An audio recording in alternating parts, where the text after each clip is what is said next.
Marxist party ഭീകരവാദത്തിനെതിരെ മാനവികത എന്ന പേരിൽ ഭീകര വിരുദ്ധ സദസ്സുകൾ കേരളത്തിൽ നടത്താൻ തീരുമാനിച്ചിരിക്കുകയാണ്. 1942 ക്വിറ്റ് ഇന്ത്യ സമരത്തെ എതിർത്ത കമ്മ്യൂണിസ്റ്റ് പാർട്ടി 1947 പാകിസ്ഥാൻ വിഭജനത്തിനോടൊപ്പം നിന്ന കമ്മ്യൂണിസ്റ്റ് പാർട്ടി 1962 ഇന്തോ ചൈന യുദ്ധത്തിൽ ചൈനയ്ക്കൊപ്പം നിന്ന കമ്മ്യൂണിസ്റ്റ് പാർട്ടി 2001 നമ്മുടെ എല്ലാവരുടെയും ഹൃദയത്തിനു തുല്യമായ എല്ലാ ജനപ്രതിനിധികളുടെയും ഇരിപ്പിടമായിട്ടുള്ള പാർലമെന്റ് സമുച്ചയം തകർക്കാൻ തീരുമാനമെടുത്തു വന്ന കൊടും ഭീകരൻ അഫ്സൽ ഗുരുവിനെ നീതിന്യായ കോടതി തൂക്കിക്കൊന്നപ്പോൾ അത് തെറ്റായി പോയി എന്ന് പറഞ്ഞ മാർക്സിസ്റ്റ് പാർട്ടി എത്രയോ ചെറുപ്പക്കാരെ ഭീകരതയിലേക്ക് നയിച്ച മദനിയെ ശംഖുമുഖം കടപ്പുറത്ത് ബിഗ് സല്യൂട്ട് കൊടുത്ത് സ്വീകരിച്ച പിണറായി വിജയന്റെ മാർക്സിസ്റ്റ് പാർട്ടി നമ്മുടെ രാജ്യത്ത് ആരൊക്കെ ജീവിക്കുന്നുണ്ടെന്നും അവർക്ക് കൃത്യമായിട്ടുള്ള രേഖകൾ ഉണ്ടാകണമെന്നും തീരുമാനമെടുത്തുകൊണ്ട് നമ്മുടെ ഗവൺമെന്റ് പൗരത്വ നിയമം മുന്നോട്ട് വെച്ചപ്പോൾ ആ പൗരത്വ നിയമത്തെ എതിർത്ത മാർക്സിസ്റ്റ് പാർട്ടി എത്രയോ കാലമായി രാജ്യം ആഗ്രഹിച്ച ഒരു രാജ്യത്ത് 2 ഭരണകൂടം പാടില്ലെന്ന കാശ്മീരിലെ 370 വകുപ്പിനെ എടുത്തു കളയണമെന്ന് തീരുമാനിച്ച തീരുമാനത്തിനെതിരെ നിലകൊണ്ട മാർക്സിസ്റ്റ് പാർട്ടി പഹൽഗാമിൽ രാജ്യത്തെ നടുക്കിയ ഭീകരവാദികളുടെ കൊടും ക്രൂരത കണ്ടതിനു ശേഷം ആർട്ടിക്കിൾ 370 എടുത്തു കളഞ്ഞതിന്റെ വേദനയിലാണ് പഹൽഗാം ആക്രമണം ഉണ്ടായത് എന്ന് പറഞ്ഞ മാർക്സിസ്റ്റ് പാർട്ടിയുടെ MA ബേബിയെ കണ്ട കേരളവും മാർക്സിസ്റ്റ് പാർട്ടിയുടെ പ്രവർത്തകരും എന്ത് യോഗ്യതയാണ് മാർക്സിസ്റ്റ് പാർട്ടിക്ക് ഈ ഭീകര വിരുദ്ധ സദസ് നടത്താൻ, ഈ മാനവികതയുടെ പേരിൽ നടത്താൻ ഉള്ളതെന്ന് ഗോവിന്ദൻ മാഷ് വ്യക്തമാക്കണം എന്ന് ഞങ്ങൾക്കൊരു അഭിപ്രായമുണ്ട്. പഹൽഗാമിൽ വീരമൃത്യു വരിച്ച ആദിലിന്റെ മയ്യത്ത് നിസ്കാരത്തിന് കാശ്മീരിന്റെ മുഖ്യമന്ത്രി ഒമർ അബ്ദുള്ളയാണ് നേതൃത്വം കൊടുത്തത്.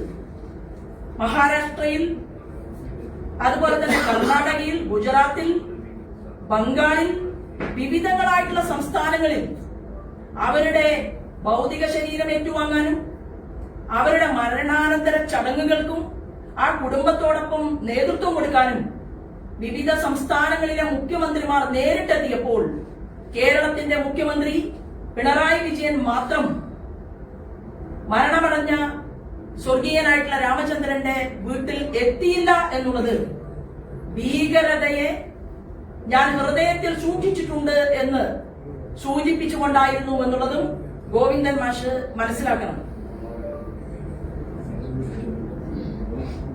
പാർട്ടി യോഗങ്ങളിൽ ഹെലികോപ്റ്ററിൽ പറക്കുന്ന മുഖ്യമന്ത്രിക്ക് എറണാകുളം വരെ എത്താൻ സാധിക്കാതെ പോയത് മുഖ്യമന്ത്രിക്ക് വീട് സന്ദർശിക്കാൻ താല്പര്യമില്ല എന്നതിന്റെ സൂചനയാണ്.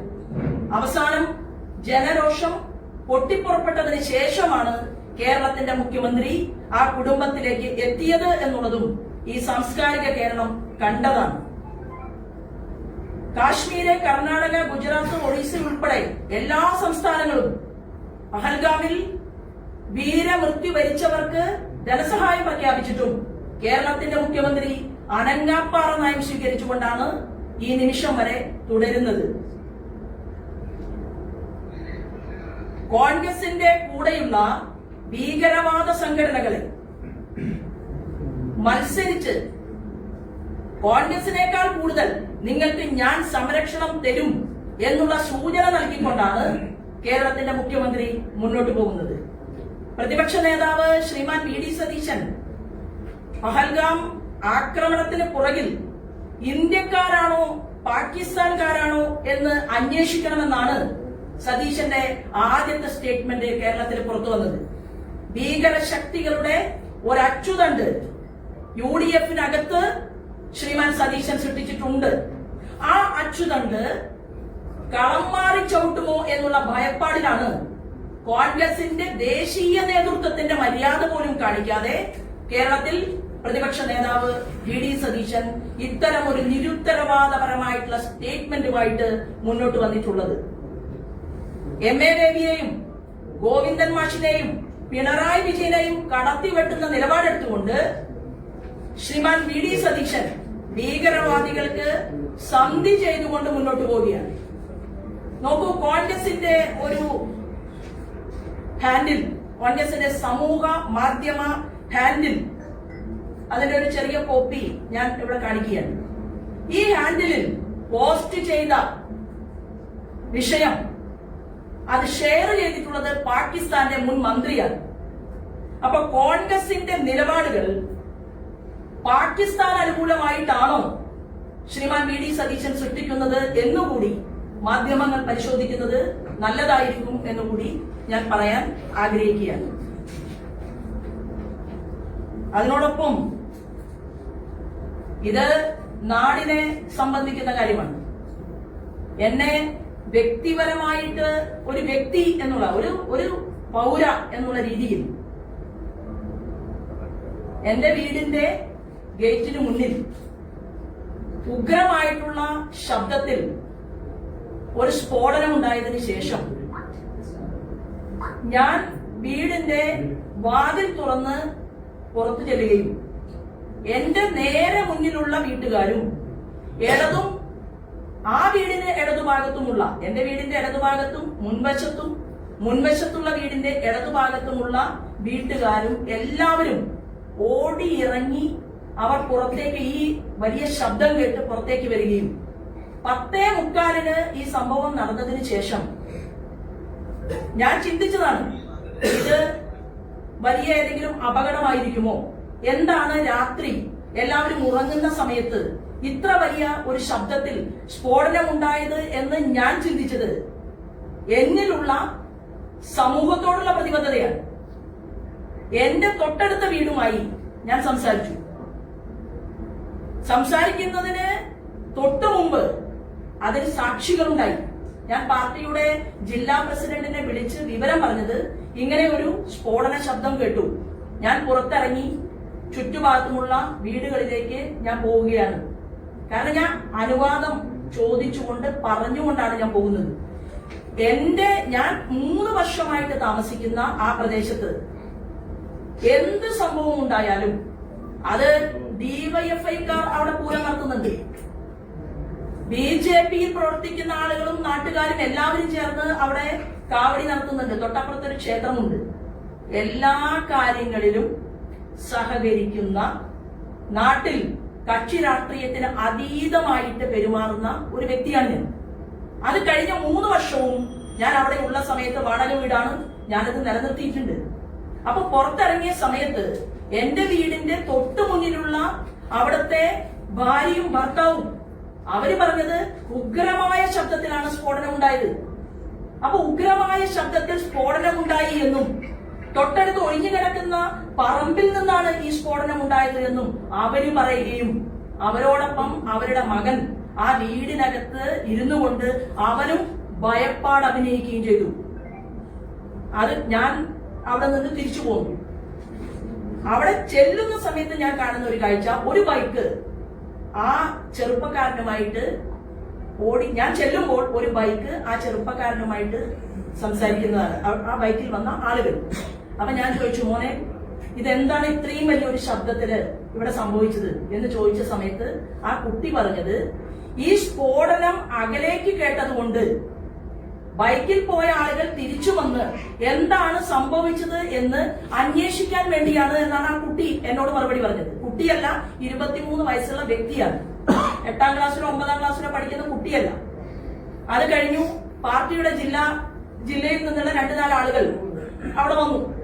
അവരവിടെ ചെന്ന് ആ വീട്ടുകാരോട് സംസാരിച്ചു, ആ ചെറുപ്പക്കാരനോട് 23 വയസ്സുകാരനോട് സംസാരിച്ചു. എല്ലാ ആളുകളും, നമ്മുടെ വീടിന്റെ ചുറ്റുമുള്ള എല്ലാ ആളുകളും അവർ കൂടി ആവശ്യപ്പെട്ടതിനനുസരിച്ചാണ് പോലീസിൽ വിവരം അറിയിക്കുന്നത്. 10:43 നടന്ന സംഭവത്തെ എനിക്ക് രാഷ്ട്രീയവൽക്കരിക്കാനായിരുന്നുവെങ്കിൽ ഞാൻ ഉടൻ തന്നെ 5 മിനിറ്റിനുള്ളിൽ എനിക്ക് പോലീസിന് വിവരം അറിയിക്കാമല്ലോ. ഇവിടുത്തെ കമ്മീഷണറുടെ നമ്പർ എന്റെ കയ്യിലുണ്ട്, ഇവിടുത്തെ ACPയുടെ നമ്പർ എന്റെ കയ്യിലുണ്ട്, ഇവിടുത്തെ എല്ലാ താഴെത്തട്ടിലും മുകൾ നിരയിലുമുള്ള പോലീസ് അധികാരികളുടെ നമ്പർ കൈവശമുള്ള ഒരു പൊതുപ്രവർത്തകയാണ് ഞാനത് ചെയ്തില്ല. പക്ഷെ പാർട്ടിയുടെ ലീഡർഷിപ്പ് ആ വീടുമായി സംസാരിച്ചു കഴിഞ്ഞപ്പോ അവിടുത്തെ സ്ത്രീയുടെ കൂടി ആദിയുടെയും ആശങ്കയുടെയും അടിസ്ഥാനത്തിലാണ് പോലീസ് അധികാരികളെ നമ്മൾ വിവരം അറിയിച്ചത്. എന്തായാലും ശരി, വളരെ സന്തോഷം. കേരളത്തിലെ പോലീസ് അധികാരികൾ കണ്ടുപിടിച്ചു, തൃശൂരിലെ പോലീസ് അധികാരികൾ കണ്ടുപിടിച്ചു, വിഷുവിനോ ഈസ്റ്ററിനോ വാങ്ങിയ പടക്കത്തിന്റെ ബാക്കി ഓലപ്പടക്കം പൊട്ടിച്ചതിനാണ് ശോഭാ സുരേന്ദ്രൻ ഇങ്ങനെ ഒരു വിഷയമുണ്ടാക്കിയത് എന്നുള്ള രീതിയിൽ വ്യക്തമായിട്ടുള്ള ഗൂഢാലോചന പോലീസ് അധികാരികളുടെ ഭാഗത്തു നിന്നുണ്ടായി. എന്റെ ചോദ്യം, എന്റെ വീടിന്റെ മുന്നിൽ ഉള്ള വീട്ടിലെ ചെറുപ്പക്കാരൻ ഇതിന് നേതൃത്വം കൊടുത്തു എങ്കിൽ ഇത് പൊട്ടിക്കുന്ന സമയത്ത് ആ ചെറുപ്പക്കാരൻ വീടിന്റെ മുന്നിൽ വരണ്ടേ, അവിടെ ഉണ്ടാകണ്ടേ? കൂട്ടുകാർ ചേർന്ന് അവർ സന്തോഷിക്കാൻ വേണ്ടിയാണ് പടക്കം പൊട്ടിച്ചതെങ്കിൽ അവർ എല്ലാവരും ഒരുമിച്ച് 2 വീടപ്പുറത്തുള്ള നിങ്ങൾ പരിശോധിക്കണം, ഒരു അരയാലുണ്ട്, അവിടെ ധാരാളം സ്പേസ് ഉണ്ട്. അവർ ഒരുമിച്ച് ബാക്കി വന്ന പടക്കം പൊട്ടിക്കുകയായിരുന്നുവെങ്കിൽ അവിടെ നിന്നുകൊണ്ട് അവർക്ക് പടക്കം പൊട്ടിക്കാമല്ലോ. അല്ലെങ്കിൽ ഒഴിഞ്ഞ പറമ്പുണ്ട്, അവിടെ നിന്ന് പൊട്ടിക്കാമല്ലോ.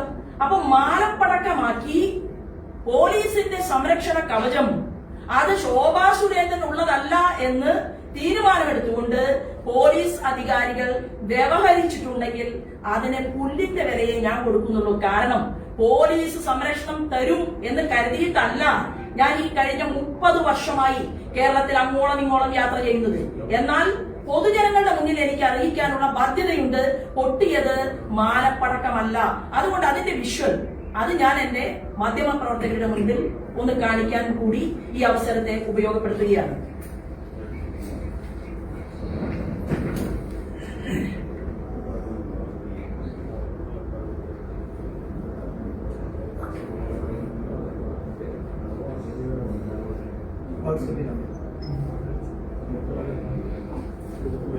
അല്ലാതെ എന്റെ മൊബൈൽ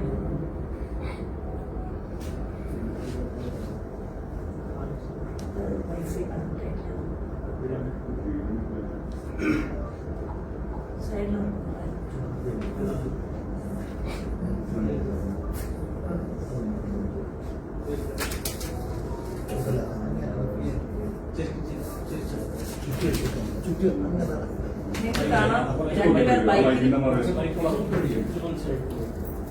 രണ്ടുപേർ ബൈക്കിൽ ഗേറ്റിന് അരികിൽ നിൽക്കുന്നത് കാണാം. കാണും.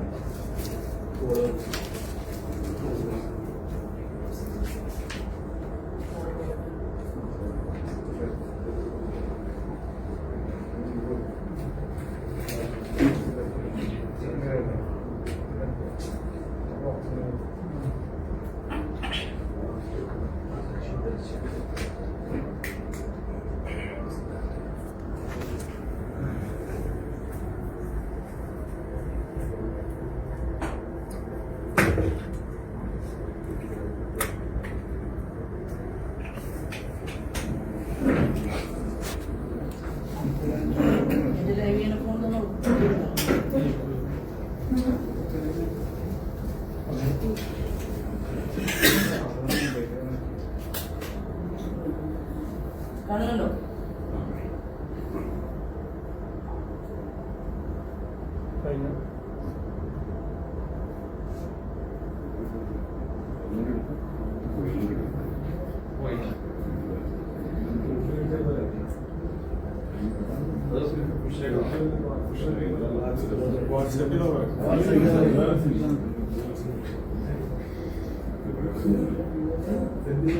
കുഴപ്പമില്ല, സെൻഡ് ചെയ്താൽ മതി.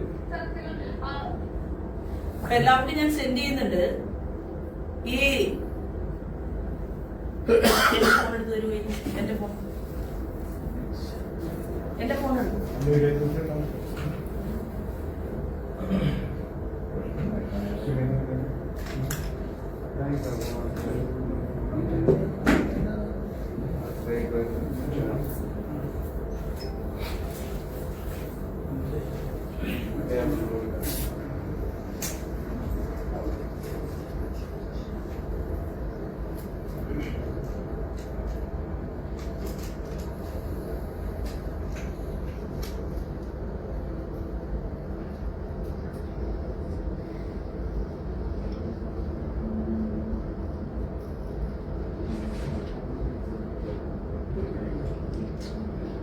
ഇവിടെയാണ് ബൈക്കിൽ രണ്ടുപേര് വന്ന് നിൽക്കുന്നത്.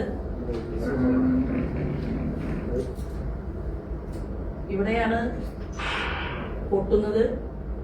തത്സമയം സെക്കൻഡിനുള്ളിൽ മറ്റൊരു വാഹനം കടന്നു പോകുന്നുണ്ട്. നിങ്ങൾക്ക് ഞാൻ ഇത് അയക്കാം.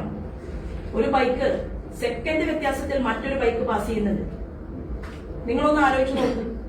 ബൈക്കിൽ വന്ന് മറഞ്ഞിരുന്ന് ഗേറ്റിനോട് ചേർന്ന് മറഞ്ഞിരുന്ന്, ഇതിപ്പോ ഒരു CCTV ക്യാമറയിലുള്ള സ്ഫോടന ശബ്ദം എത്രയുണ്ട് എന്ന് നിങ്ങൾക്കറിയാം. അതായിരിക്കുമോ ഒറിജിനൽ ശബ്ദം ആ നാട്ടിലുണ്ടായിരിക്കുക? ആ എറിഞ്ഞ ഒറ്റ സെക്കൻഡ് ബൈക്കിൽ വന്നവർക്ക് ജീവിക്കാൻ ഇനിയും വിധിച്ചതുകൊണ്ടാണ് അവർക്ക് അപകടം പറ്റാതെ ഈ സ്ഫോടനം നടത്താൻ പ്രതികൾക്ക്, ഈ തെറ്റ് ചെയ്തവർക്ക് സാധിച്ചിട്ടുള്ളത്. ഇത്രയും ഒരു സബ്ജക്ട് ഉണ്ടായിട്ട് അത് ചെറുപ്പക്കാർ മാനപ്പടക്കം ഒരുമിച്ചിരുന്ന് പൊട്ടിച്ച് കളിച്ചതാണ് എന്ന് കേരളത്തിലെ തൃശൂരിലെ പോലീസ് അധികാരികൾ കണ്ടെത്തിയിട്ടുണ്ടെങ്കിൽ അതിനൊരു താമ്രപത്രം നൽകാൻ ഞാൻ ഈ അവസരത്തിൽ ആഗ്രഹിക്കുകയാണ്. ആ മാനപ്പടക്കത്തിന്റെ കഥ അവിടെ നിൽക്കട്ടെ, എന്റെ വിഷയവും അവിടെ നിൽക്കട്ടെ. ഞാൻ എന്താണെങ്കിലും ഈ ഒരു വിഷയവുമായി ബന്ധപ്പെട്ടുകൊണ്ട് എന്റെ സബ്ജക്ട് എന്നതിലുപരി, അല്ലെങ്കിൽ ഞങ്ങളുടെ പാർട്ടി പ്രവർത്തകന്റെ സബ്ജക്ട് എന്നതിലുപരി ഞങ്ങൾ ഇതിൽ ഇടപെട്ടിട്ടുള്ളത് ആ നാട്ടുകാരുടെ കൂടി ആഗ്രഹപ്രകാരമാണ്, ആവശ്യപ്രകാരമാണ്. ബാക്കി കാര്യങ്ങളെ കുറിച്ച് ഞാൻ നേരത്തെ സംസാരിച്ച എന്റെ പോയിന്റുകളിൽ എന്തെങ്കിലും ചോദിക്കാനുണ്ടെങ്കിൽ. പടക്കല്ല എന്നാണ് പറയുന്നത്. പടക്കം സാധാരണ ബൈക്കിൽ ഓടിപ്പോകുന്ന, ബൈക്ക് ഓടിച്ചു പോകുന്നവരാണോ പടക്കം പൊട്ടിച്ച് വലിച്ചെറിയുക? അത് നിങ്ങളാണ് കണ്ടെത്തേണ്ടത്. അല്ല, നിങ്ങളാണ് കണ്ടെത്തേണ്ടത്. എനിക്ക് ആ വിഷയത്തിൽ ഇനി കൂടുതൽ ഒന്നും വിവരിക്കാനില്ല.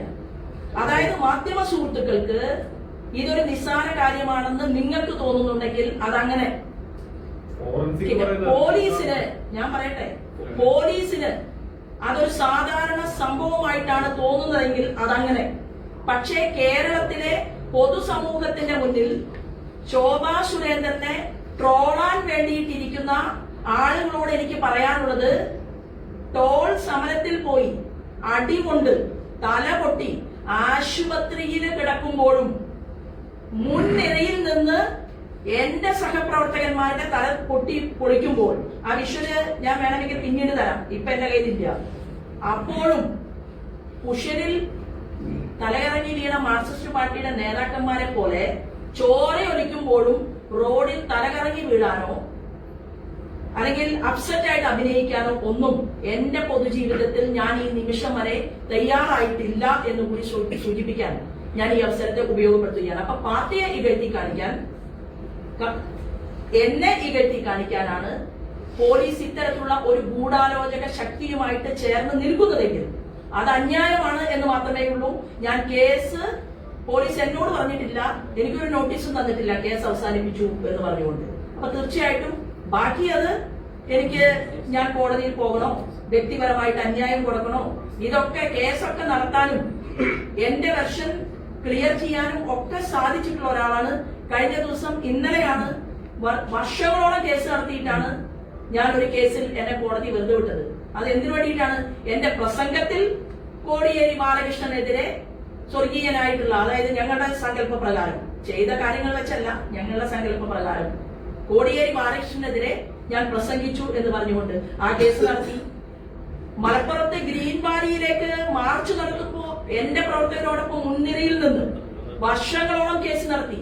അവസാനം ഇപ്പോ കേന്ദ്ര ഗവൺമെന്റും NIA യും കണ്ടെത്തി അവിടെ തീവ്രവാദ പരിശീലനത്തിന്റെ ഹബ്ബായിരുന്നു. അത് ഗവൺമെന്റ് കൂട്ടിക്കെട്ടി. അപ്പോ കേസ് എങ്ങനെ നടത്തണമെന്നും ഒരു കാര്യം ഏറ്റെടുത്തു കഴിഞ്ഞാൽ അത് ഏതറ്റം വരെ കൊണ്ടുപോകണമെന്നും ഈശ്വരാധീനം കൊണ്ടും ഈ പൊതുസമൂഹത്തിന്റെ സ്നേഹവും കാരുണ്യവും കൊണ്ടും ചെയ്യാൻ സാധിക്കുന്ന ഒരു സഹോദരി തന്നെയാണ് ഞാൻ എന്നുകൂടി ഞാൻ സൂചിപ്പിക്കാൻ ആഗ്രഹിക്കുകയാണ്. അതിനിപ്പോ നിങ്ങള് കൂടുതൽ ചിന്തിക്കണ്ടല്ലോ. മാലപ്പടക്കമല്ലേ, പടക്കം പൊട്ടിച്ച് കളിച്ചതല്ലേ, അത് വിട്ടേക്കുക. ഇനിയിപ്പോ എന്നെ സംബന്ധിച്ച് ഞാൻ കൃത്യമായി കേസ് കൊടുത്തിട്ടുണ്ട്. ആ കേസ് കൊടുത്ത എന്റെ പേപ്പറിന്റെ കോപ്പി മാധ്യമ സുഹൃത്തുക്കൾക്ക് വാങ്ങാം, വായിച്ചു നോക്കാം. എനിക്ക് കേരളത്തിലെ പോലീസിന്റെ തലപ്പത്തുള്ളത് ബഹുമാനപ്പെട്ട പിണറായി വിജയൻ ആയതുകൊണ്ടും ഇവിടുത്തെ ACPക്ക് പ്രത്യേകമായിട്ടുള്ള ഒരു സ്നേഹം കാലങ്ങളായി എന്നോടുള്ളത് കൊണ്ടും ആ ACP താഴ്ന്ന ചുമതലയിൽ പ്രവർത്തിക്കുന്ന സമയം മുതൽ എന്നോട് പ്രത്യേകമായിട്ട് വളരെ സ്നേഹം ഉള്ള ഒരു വ്യക്തിയായതുകൊണ്ടും ഈ കേസ് മാലപ്പടക്കം പോലും ആവില്ല, ഓലപ്പടക്കം പോലും ആവില്ല എന്നുള്ള ബോധ്യം എനിക്കുണ്ട്. ഞാൻ അതിനെ കുറിച്ചൊന്നും ഭയപ്പെടുന്നില്ല. ബോംബിനിടയിലൂടെയും ഉണ്ടെങ്കിലും എനിക്ക് നടക്കാൻ സാധിക്കും. ഞാൻ ബാനൂരും മൊകേരിയിലും ഒക്കെ എന്റെ ജയകൃഷ്ണൻ മാസ്റ്ററുടെ വധത്തിനു ശേഷം അവിടെ അന്ന് പ്രഖ്യാപനം നടത്തി. മാർക്സിസ്റ്റ് പാർട്ടിയുടെ സംസ്ഥാന സെക്രട്ടറി ശോഭാ സുരേന്ദ്രൻ പൊതുയോഗത്തിൽ വന്ന് പ്രസംഗിച്ചാൽ വെടിച്ചു കീറിക്കളയും എന്നാണ് പറഞ്ഞത്. ഞാൻ പിന്നോട്ട് കാല് വെച്ചിട്ടില്ല. അപ്പൊ എന്നെ സംബന്ധിച്ച് ഞാനങ്ങനെ ബ്രണ്ണൻ കോളേജിലൊന്നും പഠിച്ചിട്ടില്ല, വടിവാളിനിടയിലൂടെയൊന്നും നടന്നു നീങ്ങിയിട്ടില്ല. പക്ഷെ നല്ല തന്റേടവും നല്ല ധൈര്യവും പിന്നെ ഇത്ര കാലം എന്നൊന്നും നമ്മളെവിടെയും എഴുതി ഒപ്പിട്ട് കൊടുത്തിട്ടുമില്ല എന്നുള്ളത് കൊണ്ട് എനിക്കിനി തൃശ്ശൂരിലെ പോലീസിന്റെ ഒരു സഹായത്തിന്റെയും ആവശ്യമില്ല. അല്ല, എനിക്ക് വേണ്ടതേ. കാരണം എന്താണ്, ശോഭാ സുരേന്ദ്രൻ ഇത് ഞാൻ എന്ന് പറയുന്ന സ്ത്രീയെ ഇപ്പൊ അപമാനിച്ചുകൊണ്ട് വ്യക്തിഹത്യ നടത്തിക്കൊണ്ട് പോലീസും ആരാണോ പോലീസിനെ കൊണ്ട് പറയിപ്പിച്ചത് അർദ്ധരാത്രി 10:43 ഞാൻ നിങ്ങളോട് പറഞ്ഞിരുന്നു. ഞാൻ എന്റെ ആദ്യത്തെ സ്റ്റേറ്റ്മെന്റ് പരിശോധിക്കുക. ഞാൻ എന്താ പറഞ്ഞത്? എന്താണ് ഞാൻ മാധ്യമ സുഹൃത്തുക്കളോട് പറഞ്ഞത്? വലിയ ശബ്ദം കേട്ടു. വലിയ ശബ്ദം കേട്ട് ഞങ്ങൾ എല്ലാവരും പുറത്തിറങ്ങി. 24 മണിക്കൂറിലധികം സമയം വീടിന്റെ മുന്നിലുള്ള ചെറുപ്പക്കാരനുണ്ടായിരുന്നല്ലോ, കിട്ടിയല്ലോ. സ്വന്തം അച്ഛനും അമ്മയെയും ഭയപ്പെടുത്തിക്കൊണ്ട് അവരെല്ലാം അറിഞ്ഞുകൊണ്ട് ഇങ്ങനെ ഒരു കൃത്യം ചെയ്യുമെന്നാണോ നിങ്ങൾ വിചാരിച്ചിട്ടുള്ളത്? ഒരേ ദിവസം കേരളം വിട്ടുകൊണ്ട് പഠിച്ചുകൊണ്ടിരിക്കുന്ന ചില ചെറുപ്പക്കാർ ഒരുമിച്ച് കൂടുക, ഒരുമിച്ച് കൂടിയിട്ട് വിഷു ദിവസം 3 കൊല്ലമായിട്ട് ഞാൻ കാണുന്നു അവിടെ ഒരു പടക്കം പോലും ആ വീട്ടിൽ പൊട്ടിയതായിട്ട് എനിക്കറിയില്ല. പിന്നെ വളരെ വളരെ വയസ്സായിട്ടുള്ള നല്ല എന്താ പറയുക ഈശ്വര വിശ്വാസമൊക്കെ ഉള്ള ഒരു ക്രിസ്ത്യൻ കുടുംബത്തിൽപ്പെട്ട വ്യക്തികളാണ് എന്റെ അറിവിൽ. രാഷ്ട്രീയം വേറെയുണ്ട്, അതുകൊട്ടെ, അത് ഞാനൊന്നും പരാമർശിച്ചിട്ടില്ലല്ലോ, ഒരു സ്റ്റേറ്റ്മെന്റിലും ഞാൻ പറഞ്ഞിട്ടില്ല. അപ്പോ മാർപ്പാപ്പയുടെ ഇത്രയും ഒരു സമയത്ത് പടക്കം പൊട്ടിച്ച് കളിക്കാൻ മാത്രം അവർ വിഡിത്തം ചെയ്യും എന്ന് ഞാൻ വിശ്വസിക്കുന്നില്ല. ഒരുപാട് കാര്യങ്ങളും കാരണങ്ങളും ഇവരെ ചോദ്യം ചെയ്യാനും മനസ്സിലാക്കാനും ഉണ്ടായിട്ടും ACP എന്റെ വീട്ടിൽ കയറി വന്ന ഉടൻ പറഞ്ഞത്, മാഡം ഇത് കൃത്യമായിട്ടും ഞങ്ങൾ അന്വേഷിക്കും, വളരെ കാര്യമാത്ര പ്രസക്തമായ രീതിയിൽ അന്വേഷിക്കും. പിന്നെ ബാക്കി അദ്ദേഹം പോലീസിന്റെ ഭാഷ്യത്തിൽ എന്ത് പറഞ്ഞു എന്നതിനെ കുറിച്ച് അതെനിക്ക് വിഷയമേ അല്ല. ഞാൻ പറഞ്ഞല്ലോ, ഞാൻ ഇത് പറയാൻ ഈ ഒരു സബ്ജക്ട് എനിക്ക് എന്റെ പൊതുസമൂഹത്തെ കേരളത്തിലെ ജനങ്ങളെ ബോധ്യപ്പെടുത്തണം എന്നുള്ളത് അത് എന്റെ ആവശ്യമാണ്. അതുകൊണ്ട് ഇത് മാലപ്പടക്കമല്ല, ബൈക്കിൽ അപായപ്പെടുത്താൻ വേണ്ടി തന്നെ ആളുകൾ വരുന്നു, ഗേറ്റിന് പുറകിൽ നിൽക്കുന്നു, ഒരു വസ്തു എറിയുന്നു, അവര് ഓടിച്ചു പോകുന്നു, അത് അവിടെ പൊട്ടിത്തെറിക്കുന്നു. അത് ട്രയലാണെങ്കിലോ അല്ല, അത് ട്രയലാണെങ്കിലോ വീട്ടുകാർക്ക് പരാതി ഇല്ല എന്ന് പിന്നീടാണ് പറഞ്ഞത്. 24 മണിക്കൂറിന് ശേഷം. ആദ്യം ആ വീട്ടുകാർ എന്ത് പറഞ്ഞു എന്നതിനെ കുറിച്ച് പോലീസിനറിയാം, ഇവർക്കറിയാം. ഇവരും പോലീസും ഒരുമിച്ച് നിൽക്കുന്ന സമയത്താണ് വീട്ടുകാർ മൊഴി പറഞ്ഞിട്ടുള്ളത്. അപ്പൊ എന്നെ സംബന്ധിച്ച് ആ വിഷയത്തെ ഞാൻ ഇവിടെ വെച്ച് നിർത്തുകയാണ്. ഈ സംഭവം നടന്ന് ഓടി പുറത്തിറങ്ങി ഉടൻ തന്നെ മൊഴിയെടുത്തതിന് ശേഷം പോലീസ് മൊഴിയെടുത്ത് ഇങ്ങനെയാണല്ലോ പറഞ്ഞത്. ആ സ്ത്രീക്ക് അവരുമായിട്ട് ആ കുട്ടി ആ വീട്ടിലേ ഇല്ല, ആ കുട്ടി സ്വന്തം വീട്ടിലേ ഇല്ല. പിന്നെ നിങ്ങളുടെ മുന്നിൽ വേറൊരു കാര്യം, ആ കുട്ടിയുടെ അമ്മ എന്നെ കാണാൻ വന്നു. വേറൊരു കുട്ടിയുടെ അമ്മയും കൂടെ ഉണ്ടായിരുന്നു. അവര് രണ്ടുപേരും നമ്മുടെ വീട്ടിലിരിക്കുന്നു. കുട്ടിയുടെ അമ്മ മൗനമായിട്ടിരിക്കുന്നു, ഒന്നും പറയുന്നില്ല, ഒന്നും മിണ്ടുന്നില്ല. അതെപ്പോ ഞാൻ പോലീസിന് അന്ന് അതായത് ഈ സംഭവം നടന്ന ഇതിന്റെ പിറ്റേ ദിവസം 3:30 മണിക്ക് എനിക്ക് വാടാനപ്പള്ളിയില് ഞാനൊരു പൊതുയോഗത്തിൽ പങ്കെടുക്കാൻ വേണ്ടി പോകാൻ നിൽക്കുന്ന സമയത്താണ് വന്നത്. അപ്പോ കൂട്ടുകാരന്റെ അമ്മ പറഞ്ഞു, ഇത് ഇവൻ അതായത് ഈ വീട്ടിലെ കുട്ടി അനുവാദം കൊടുത്തിട്ടാണ് എന്റെ മകൻ ഇത് ചെയ്തിട്ടുള്ളത് എന്നവര് പറയുകയുണ്ടായി.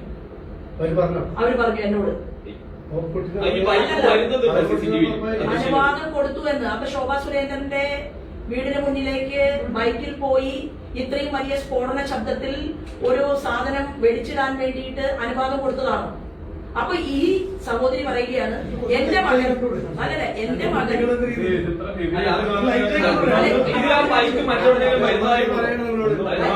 അപ്പോ ആ സഹോദരി പറയുകയാണ് എന്റെ മകൻ കൂട്ടുകാരനെ രക്ഷിക്കാൻ വേണ്ടിയിട്ട് പറയുന്ന ഒരാളാണ്. ഈ രണ്ട് ഡയലോഗുകളിലെയും ആശയത്തിന്റെ സുതാര്യതയും വ്യത്യസ്തതയും രണ്ടു പേരോടുമായി സംസാരിക്കുമ്പോൾ അറിയാനുള്ള ഒരു വിവേകമൊക്കെ കഴിഞ്ഞ 10-30 വർഷമായിട്ട് ജനങ്ങളെ കാണുന്ന എനിക്കുണ്ട്. അത് ഞാൻ ഇവിടെ വെച്ച് നിർത്തുകയാണ്. പിന്നെ തൃശ്ശൂരിലെ മാധ്യമ പ്രവർത്തകർക്കും ഇതൊരു മാനപ്പടക്കമാക്കണം എന്നാണ് താല്പര്യമെങ്കിൽ എനിക്ക് വളരെ സന്തോഷം. ആ വിഷയത്തിൽ ബൈക്ക് അവിടെ നിന്ന് വരുന്നു, അകലെ ദൃശ്യങ്ങളിലല്ല, ദൃശ്യങ്ങൾ നമുക്ക് കാണാൻ പറ്റില്ല. നമ്മുടെ ഗേറ്റിന് ഒരു ബൈക്കാരൻ കണ്ടിട്ട് പോർത്തിച്ചു ഇങ്ങോട്ട് പോകുമ്പോ കാണിച്ചല്ലോ ഞാൻ എറിഞ്ഞ ശേഷം പോകുന്നതാണ്. അതെ, അപ്പൊ അത് വരുന്നതായിട്ടുള്ള ദൃശ്യം ഉണ്ടോ എന്നാണ് ചോദിച്ചത്. തിരിച്ചു വരുന്നതായിട്ടുള്ള ദൃശ്യം അതല്ല, കുട്ടിക്ക് വന്ന ആളുകൾ അവിടെ വേറെ എവിടെയെങ്കിലും വന്നതാണോ എന്നുള്ള അങ്ങനെ ദൃശ്യം ഉണ്ടോ? അത് പോലീസ് അന്വേഷിക്കട്ടെ. അല്ല ചേച്ചി പറഞ്ഞു പോലീസ്